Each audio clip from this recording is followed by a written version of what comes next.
ശബരിമല യുവതീ പ്രവേശനവുമായി ബന്ധപ്പെട്ടുള്ള പുനഃപരിശോധനാ ഹർജി കോടതിയുടെ പരിഗണനയിലേക്ക് വരികയാണ്. ശ്രീ രാഹുൽ ഈശ്വറും വെങ്ങാനൂർ ശിവശങ്കറുമാണ് അതിഥികളായി നമുക്കൊപ്പമുള്ളത്. ആദ്യം ശ്രീ വെങ്ങാനൂർ ശിവശങ്കറിലേക്കാണ്. ശ്രീ വെങ്ങാനൂർ ശിവശങ്കർ, അതായത് നിലവിൽ ഇപ്പോൾ ഇന്ന് കോടതിക്ക് മുൻപാകെ 7 ചോദ്യങ്ങൾ ഉയർത്തപ്പെട്ടിട്ടുണ്ട്. അന്ന് 9 അംഗ ബെഞ്ചിലേക്ക് ഉയർത്തപ്പെട്ടിട്ടുള്ള 7 ചോദ്യങ്ങൾ.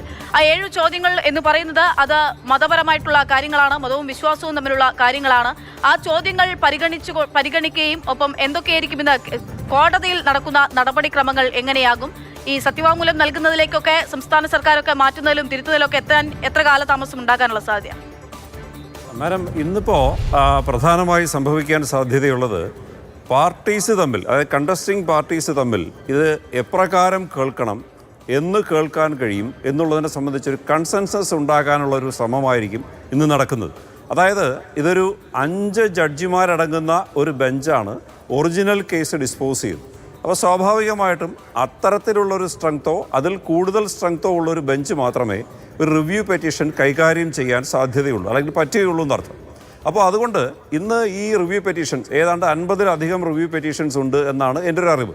അപ്പോൾ ഇത്തരം പെറ്റീഷൻസിലൊക്കെയുള്ള പാർട്ടീസിൻ്റെ, കണ്ടസ്റ്റിംഗ് പാർട്ടീസിൻ്റെ കൺവീനിയൻസ് ചോദിച്ച്, അവരുടെ കൗൺസിൽസിൻ്റെ കൺവീനിയൻസ് ചോദിച്ച് കോടതിക്ക് ഒരു 7 ബെഞ്ചോ അല്ലെങ്കിൽ 9 ജഡ്ജസോ അടങ്ങുന്ന ഒരു കോൺസ്റ്റിറ്റ്യൂഷൻ ബെഞ്ച് കോൺസ്റ്റിറ്റ്യൂട്ട് ചെയ്യാൻ പറ്റുന്നൊരു സാഹചര്യം നോക്കി ആ ദിവസത്തേക്ക് ഒരു സ്പെസിഫിക് പോസ്റ്റിംഗ് വരാനാണ് സാധ്യത.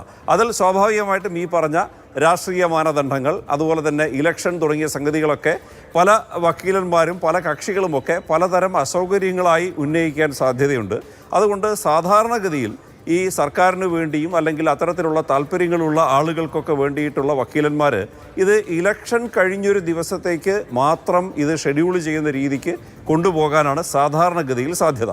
പിന്നെ മറ്റൊരു കാര്യം എന്ന് പറഞ്ഞാൽ ഈ സർക്കാരിൻ്റെ അഭിപ്രായം അല്ലെങ്കിൽ അഫിഡവിറ്റ് എന്നൊക്കെ പറയുന്ന സംഗതി, അതിന് എൻ്റെ ഒരു അഭിപ്രായത്തിൽ അത് ശരിയായിക്കൊള്ളണമെന്നില്ല, എങ്കിലും എൻ്റെ ഒരു അഭിപ്രായത്തിൽ അതിനൊരു രാഷ്ട്രീയ മാനദണ്ഡം എന്നുള്ളതിലപ്പുറത്തേക്ക് ഒരു പരിഗണന ഒരു കോൺസ്റ്റിറ്റ്യൂഷണൽ ബെഞ്ച് കൽപ്പിക്കേണ്ട കാര്യമില്ല എന്നാണ് തോന്നുന്നത്.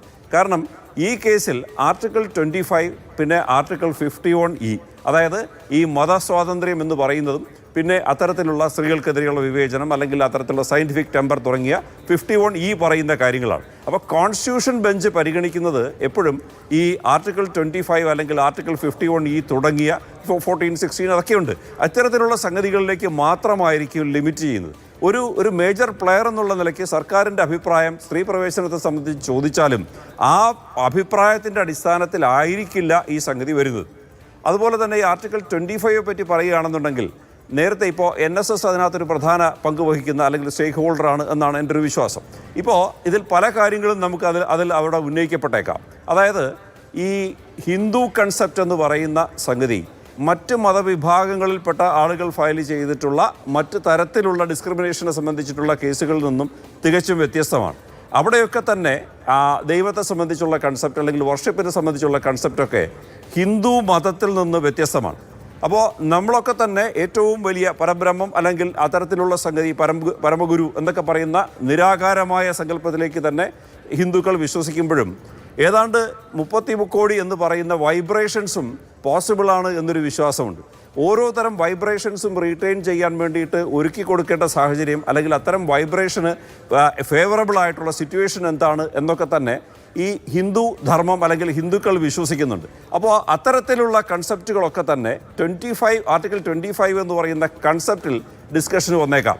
ഇപ്പോൾ നമ്മൾ പറയുന്നു, അതായത് ഈ പറഞ്ഞ മെൻസ്ട്രേഷൻ പീരീഡിലുള്ള സ്ത്രീകൾക്കാണ് അവിടെ അശുദ്ധി എന്ന് പറയുന്നതോടൊപ്പം തന്നെ നമ്മൾ ആലോചിക്കേണ്ട സംഗതി എന്ന് പറഞ്ഞാൽ അവിടുന്ന് വളരെ അധികം കിലോമീറ്റർ ദൂരെ അല്ലാതെ തന്നെ ദേവി തൃപ്പൂത്താകുന്നത് ആഘോഷിക്കുന്ന അമ്പലങ്ങളുമുണ്ട്. അപ്പോൾ അവിടെ ഒരു പൊതുവായ ഒരു ഡിസ്ക്രിമിനേഷൻ സ്ത്രീകൾക്കെതിരെ ഉണ്ട് എന്ന് പറയാൻ കഴിയില്ല. കാമാഖ്യ, അവിടെ എന്താണ് ബിംബമെന്നും എന്താണ് പൂജയെന്നും എന്താണ് സങ്കല്പമെന്നും എല്ലാവർക്കും അറിയാം. അപ്പോൾ അങ്ങനെ വിവേചനം പാടില്ല, അത് ഭരണഘടനാ അവകാശങ്ങളുടെ ലംഘനമാണെന്നാണല്ലോ ചൂണ്ടിക്കാണിക്കുക.